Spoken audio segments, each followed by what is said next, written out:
Good morning.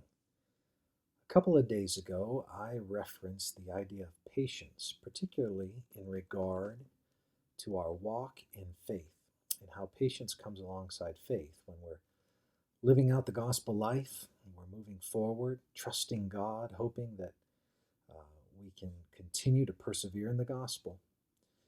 We need patience because sometimes things don't happen as we're on our faith journey just like we'd like them to. And we have to be able to be patient and wait upon God. But there's another aspect of patience, and that is the kind of horizontal idea of patience. Not so much between us and God as much as between us and others. There's a proverb that I wanted to read to you and shed some light on this. Proverbs chapter 15, verse 18 reads, "A hot-tempered man stirs up strife, but he who is slow to anger quiets contention." The term for hot-tempered is often translated fury. It's got the idea of heat. It's really a good translation, hot-tempered. And if you've got a hot temper in situations, what happens is you just add fuel to the fire. It's already burning. People may not be getting along in your home.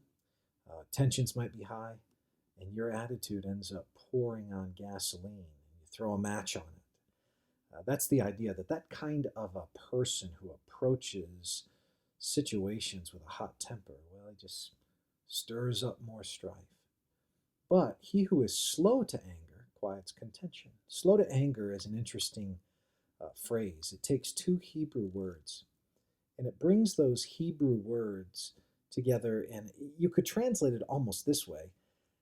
Instead of slow to anger, literally you could say, he who is long in the nostrils.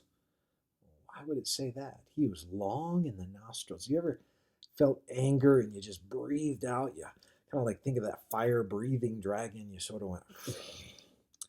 It's this idea that it takes a long time for it to make its way out. You're long in the nostrils. That breath of anger comes out slowly rather than rapidly.